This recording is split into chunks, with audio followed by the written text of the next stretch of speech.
Olá, meu povo! Bem-vindo de volta ao meu canal. Na verdade, quem tá bem-vinda de volta aqui sou eu, né? Que meio que sumi do mapa. Mas eu voltei por uma boa causa. E sumi também por uma boa causa. No final do vídeo eu vou falar, mas eu voltei por uma boa causa. Vocês voltaram bastante na enquete que eu abri na comunidade aqui no YouTube, querendo que eu fizesse uma série de vídeos pautada no tema universidade.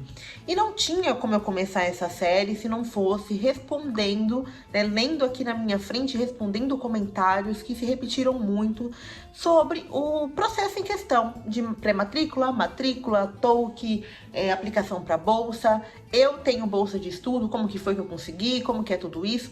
Então vou responder algumas questões aqui relacionadas a comentários para ajudar vocês. E depois a gente seguir com os demais temas que vão vir muito mais destrinchados ao mesmo tempo aqui nessa série. Então vou rodar aqui uma vinheta de, gente, 3 segundos, rápida. Então fica comigo aí que eu já volto. Então, roda a vinheta. Então é isso, meu povo, vinheta rodada. E vamos aí começar pelo começo, se apresentar. Meu nome é Ellen Custódio, sou brasileira, moro aqui na Itália e sou criadora de conteúdo no Ellen na Itália, que carrega o meu nome, obviamente, Leonina, né, gente? Não tem nem como. E eu sou estudante universitária aqui na Itália. Inclusive, até peguei um livro que eu tenho que fala a história da minha universidade, que é a Universidade de Padova, uma universidade aí centenária, né, quase milenar. Ela tá aí formando esse ano 801 anos de história. Foi fundada em 1222. E é uma universidade que teve alunos bem ruins aí, tipo como Cristóvão Colombo, outros professores também bem ruins, tipo Galileu Galilei. E é uma universidade muito boa, uma universidade estatal aqui na Itália, onde eu tive a oportunidade de fazer o curso de Estatística para Economia em Empresas, que é o curso que eu faço atualmente, óbvio. E graças a Deus, eu me considero até muito sortuda, eu consegui fazer esse curso com isenção total do pagamento. E também eu recebo, gente, uma ajuda de custo do governo anualmente para estudar, tá? Sobre ajuda de custo, essas coisas em geral, conforme vocês forem se interessando a cada coisa que eu vim falando a cada vídeo da série, essa série não vai ter um prazo limitado para terminar. Ela começou exatamente agora, porque eu sei que tem muita gente nesse processo agora. E ela vai durar enquanto tiver dúvida, tá? Então eu vou começar ela pela maneira mais prática de começar. Lendo comentários de vídeos anteriores que eu já fiz sobre TOEIC, tem aqui no canal. Só você clicar aqui no card que você vai cair numa playlist falando sobre vários TOEICs, que pra quem não sabe é o teste de ingresso, né? Numa comparação bem pobre, na verdade, é como se fosse o Enem, tem muita diferença, mas é como se só para vocês entenderem qual parte do momento ali se faz o TOEIC. É, na verdade, o vestibular, a prova. Então eu tenho essa playlist e a maioria dos comentários que eu vou pegar aqui vieram de lá. E também depois desse vídeo, se você quiser acompanhar essa playlist, é só ir aqui no card, tá? Então vamos começar aqui lendo o comentário. Gente, eu vou olhar assim por detrás de vocês, me desculpe, porque eu tô olhando pro meu notebook que tá aqui na minha frente e eu tô lendo dali os comentários, tá? Então, @Luciana Duarte 5551. Olá, tudo bem? Tudo, Lu? Desculpa a mensagem tão distante da postagem. Queria ajudar. Você já sabe se ainda terá prova online ou não para os próximos anos? Aqui ela está se referindo a exatamente a prova que eu estava falando antes, o TOEIC, né? O TOEIC, ele tem várias siglas, que também eu vou falar mais pra frente, por mais que eu já tenha falado aqui no canal. E sim, tá? O TOEIC, na verdade, aqui na Itália, ele foi implementado para ser feito em casa, né? Que até se chama no site assim, TOEIC@casa, por conta da pandemia, né? Eu, no ano passado, quando eu fui fazer, que eu entrei no ano 2022-23, né? No meu primeiro ano de universidade, eu mesmo estando aqui na Itália, eu tive que fazer em casa, tá? Não tinha nem disponível na Universidade de Padova para poder fazer presencial. Já tem outras universidades que têm disponível a questão do presencial. Mas a questão que ela quer saber aqui se ainda tem como fazer a distância, né? Provavelmente ela deve estar no Brasil e quer saber sobre isso para saber se ela tem que se planejar para vir para cá ou não.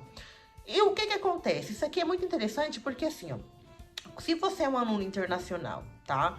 Independente se você está no Brasil, se você está na Itália, se você não é cidadão europeu, você ainda é considerado aluno extracomunitário, né? Estudante internacional, assim como eu, que eu não tenho cidadania. Então, eles aplicam para esses alunos em específico, independente de pandemia, independente do mundo estar acabando, o teste em casa. Porque, gente, imagina você ter que gastar com passagem, hospedagem para vir aqui só para fazer a prova. Aí você, um exemplo, vem fazer a prova em março. Aí você não tem visto ainda. Você tem que voltar para a Itália, porque o visto você vai fazer quando você for aprovado. Você vai voltar para o Brasil, quer dizer, vai ficar lá no Brasil, tudo, vai fazer todo o processo de visto para depois voltar. Então, assim, é um desgaste de ida e volta, é um desgaste de dinheiro. Então, sim, se você tá no Brasil, você pode fazer esse teste em casa, tá? Sobre esse teste, depois eu vou me debruçar um pouco mais. Eu vou até fazer um vídeo bem bacana fazendo um simulado do teste, que é a cara perfeita da interface desse teste. Inclusive, vai ser até bem engraçado, porque vocês vão poder rir do meu desempenho, porque eu vou fazer um bem aleatório. Enfim, e vou também fazer um vídeo ensinando como preparar o ambiente para fazer esse teste, que foi um teste que eu fiz. Por quê? Porque como é feito em casa, não é que você vai fazer ali e já era. Não, você vai ter um software específico para pôr no seu computador, que não vai deixar você colar. Você vai ter que conectar um telefone a 90 graus à sua tela, com as portas fechadas, para poder o examinador ficar aqui com você no Zoom, tá? Então, já respondendo aí, mas depois eu vou explicar essa parte do layout do quarto, do ambiente que você vai fazer, como será, tá? Bora aí para mais uma pergunta, dessa vez da @gmachado471. Desculpa incômodo. Gente, nunca é incômodo, tá? Eu crio conteúdo para isso, perguntem mesmo, que vocês me ajudam muito perguntando e terem interesse no que eu tô falando. Desculpa incômodo, mas você poderia explicar isso de cursos livres e fechados? Gente, isso é uma dúvida que só falta fazer assim com a nossa cabeça. Gente, acesso libero, acesso chiuso, fechado, enfim, como vocês quiserem chamar. Os cursos de acesso livre, não, aliás, vamos começar pelos de acesso fechado, que são mais complicados. Os cursos de acesso fechado, acesso chiuso, conforme você quiser falar aí na tradução, eles são cursos que eles têm um número limitado de cadeiras, né, de vagas para alunos ali. Então, vamos supor que você queira se inscrever num curso de acesso fechado de 100 vagas, né? E você vai fazer uma prova que cada TOEIC tem um número específico de pontos possíveis, um número de questões que você vai ter para fazer, mas eu vou usar um exemplo hipotético para ficar fácil esse entendimento. Vamos supor que você quer fazer uma prova que tem ali um total de 30 questões. O que acontece? Algumas faculdades, tá? Universidades, na verdade, elas têm uma nota de corte. Por um exemplo, eu fiz o vestibular de economia antes de eu entrar para o meu curso. Não passei, já aviso logo. Enfim, eu fiz o vestibular de economia, que era o TOEIC E, que são 36 questões.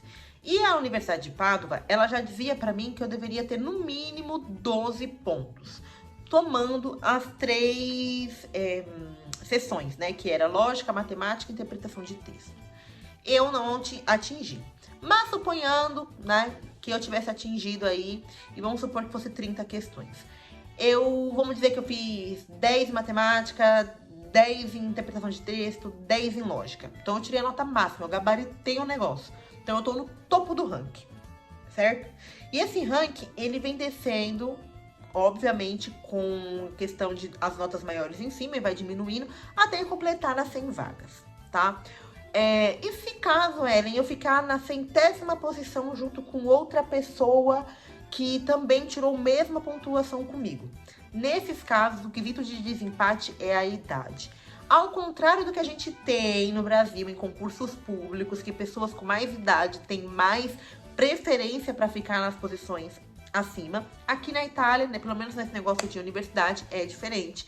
Aqui é o seguinte, se você ficar na última posição, entendeu? Você com 25 anos, no caso fosse eu, 25 anos, ficasse ali na última posição com a mesma nota que alguém de 18, eu não entraria, porque a pessoa é mais nova, ela tem mais preferência para entrar no ranking. E isso também vai acontecer no meio do ranking. Em vez de você ficar em 20º, você vai ficar em 21º, e assim por diante, tá? Após esse processo de ranqueamento da primeira sessão de provas, que tem várias sessões, várias chamadas para esse TOEIC, Então, na primeira chamada vai estar lá 100 vagas, vai ranquear, e aí a universidade ela vai avisar esses 100 alunos que foram ranqueados, ou se não atingiram os 100, aqueles que foram ranqueados, para poder ali concluir o processo de matrícula. Eles têm um prazo para concluir. Se os alunos não concluem, não pagam a matrícula, quem concluir é pagar, né, a taxa regional de matrícula. Se eles não pagarem a taxa regional de matrícula até o prazo, essa vaga que era dele vai voltar para uma segunda chamada. Então, todo aluno que não concluir dentro daquele prazo, ele volta para uma segunda chamada, tá? A vaga volta, né? Não o aluno, a vaga. E também, obviamente, as vagas que sobrarem, que às vezes não teve ninguém que se inscreveu. Às vezes o aluno é o curso é de 100 vagas, 80 pessoas só se inscreveram, entendeu? Ou das 100 pessoas que se inscreveram, só 80 foram bem, enfim, tá? Vai depender ali da situação. Tem curso que vai dar a nota de corte mínima, tem curso que não vai dar, que vai ali pela ordem decrescente da nota, ok? Já os cursos de acesso livre, que é o caso do meu curso, tá? É um curso de acesso livre, que eu não fico aí passar no de acesso fechado, gente, mas deixa em off, abafa. Enfim, os cursos de acesso livre, você também vai ter que fazer o TOEIC. Você também, não vai mudar nada. Inclusive, se você prestar por um curso de acesso fechado, com um TOEIC da mesma sigla e quiser aplicar para um curso de acesso livre depois, utilizando o mesmo TOEIC, porém com a mesma sigla, você também pode fazer. Você não precisa pagar a prova 2 vezes, tá? O que acontece? O curso de acesso livre você vai entrar com qualquer nota. Com qualquer nota, não importa, não vai te ranquear para você disputar nota com outros candidatos. A diferença, também tem um acesso fechado sobre isso, mas eu vou falar disso depois. A diferença é que você pode ou não pegar uma OFA, né? Que é o Óbligo Formativo Adjuntivo, que é nada mais, nada menos que um reforço, tá? Então, basicamente, essas as diferenças, tá? Mas no dia a dia, dentro da faculdade, na realidade, fora essa parte de acesso, não muda muito, não muda no seu direito de pedir bolsa, sabe, de aplicar, de fazer parte de algumas atividades que a sua universidade proponha. É mais esse processo aí de seleção que é diferenciado, obviamente. Bom, vamos para mais uma pergunta, agora da Ilane Moura, 9294. O teste é muito difícil ou é mais ou menos que nem o Enem? Olha, eu acho que esse teste, assim, na minha opinião, ele não é difícil, ele é sorrateiro. Ele é traiçoeiro. Por quê? Porque o brasileiro adora chutar, entendeu?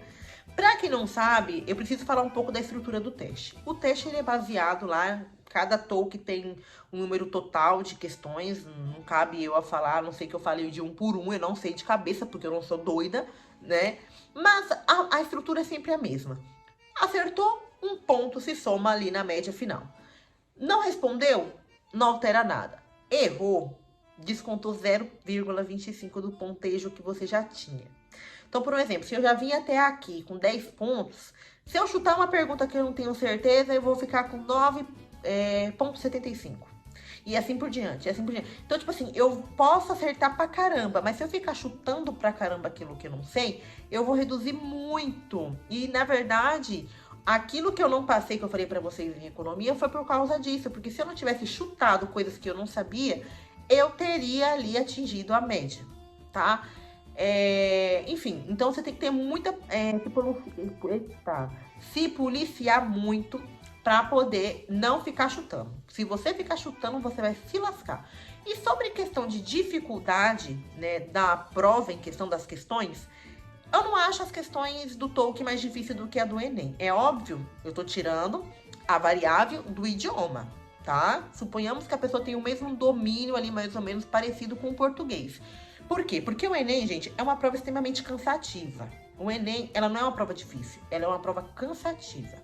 Ela é uma prova que ela te dá um texto de 30 linhas desse tamanho, onde aquilo que você tem que saber, que você tem que interpretar para resolver a questão, está contido em 2 ou 3 linhas daquelas 30. Então, você fica muito cansado. Você pode fazer a primeira até a 10ª questão ali bem, só que depois o seu cérebro se cansa, a sua cabeça fica cansada. Enfim, eu acho o Enem uma prova muito cansativa, além do que o Enem também é 2 dias, gente. Então, é uma prova ferrada ali, né? Enfim. E o TOEIC não, é uma prova com... praticamente metade Pelo menos a que eu fiz era menos da metade da quantidade de questões do Enem. O Enem são 50 num dia e 50 no outro. Se eu não me engano, mais a redação no segundo dia, né? Pelo menos na época que eu fazia era assim. Me corrijam se eu estiver errada.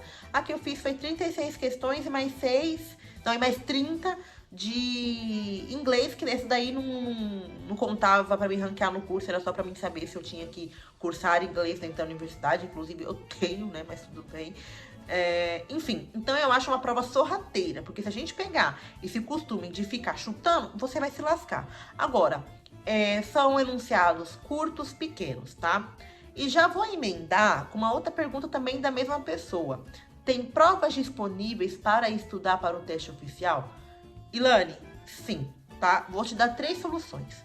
Existe no Google, se você jogar lá Touktal Simulazione, vai ter. Se jogar lá, como exemplo, no que eu fiz, Toukie Simulazione, vai ter, tá?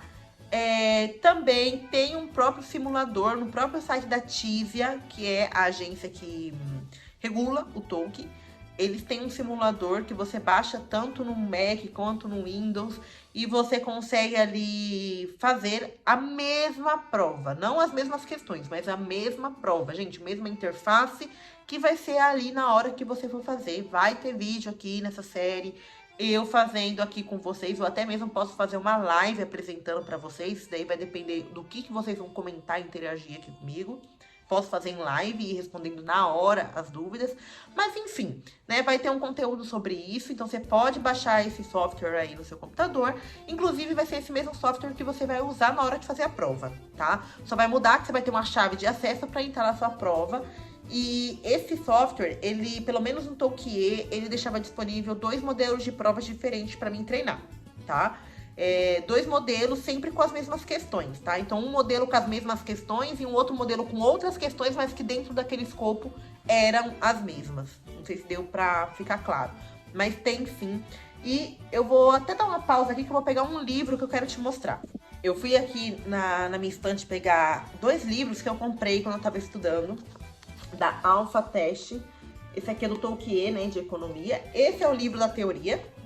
Ele também, você pode conectar ele online para fazer na própria Alpha Test os simulados, tá? É uma série de 3 livros, eu comprei 2. Eu comprei esse da teoria, comprei esse dos exercícios, comprei na Amazon, não foi caro. E tinha um do quiz. Eu achei que se eu já comprei o exercício, né, gente, eu vou comprar quiz pra quê, né? Pelo amor de Deus, dinheiro não é capim. Então, foram bons. Aqui, tudo que tá aqui é específico para aquilo que eu preciso saber. Então, eu não sei se esse livro tem no Brasil, mas se tiver, eu acho que pode ser que na Amazon tenha, porque eu consigo na Amazon, por exemplo, achar livros brasileiros em português aqui. Então, pode ser que tenha sim, e se tiver, vale a pena o investimento, porque é muito bom. E você consegue, como eu disse, baixar um aplicativo no celular para fazer os simulados dele. Então, vale a pena. Mais uma pergunta. Isabela Ikiawa. Não sei se eu falei seu nome certo, Isabela. Se eu falei errado, me perdoa. Oi, tudo bem? Tudo. E você? Devolva aí a pergunta, que eu adoro saber de vocês. Queria saber qual Tolkien devo fazer para entrar em medicina. Grey's Anatomy.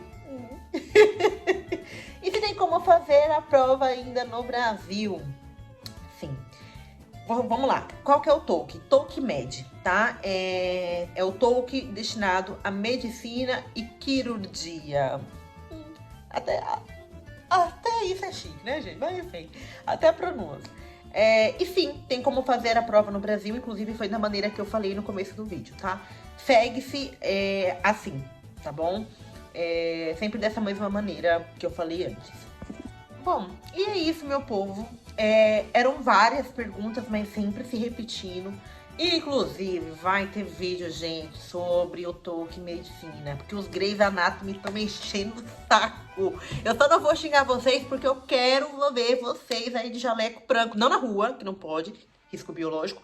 Mas eu quero ver aí, né, chegar no hospital, um brasileiro... Eita, não pode falar palavra no YouTube. Tem um brasileiro aí pra me atender, eu vou ficar muito feliz. Então vai ter vídeo, sim, sobre o Tolkien Medicina e sobre alguns que eu não fiz ainda também. Então, gente, se vocês querem acompanhar os próximos vídeos da série, já se inscreve, ativa sininho, deixa comentário aqui da sua dúvida, porque a sua dúvida vai me criar um insight pra ver o que eu tenho que vir aqui falar nessa série. Essa série não tem prazo pra acabar e eu vou só terminar ela quando acabar todas as dúvidas de todo mundo que tá aí nesse processo, tá bom? Então, muito obrigada a quem assistiu até aqui.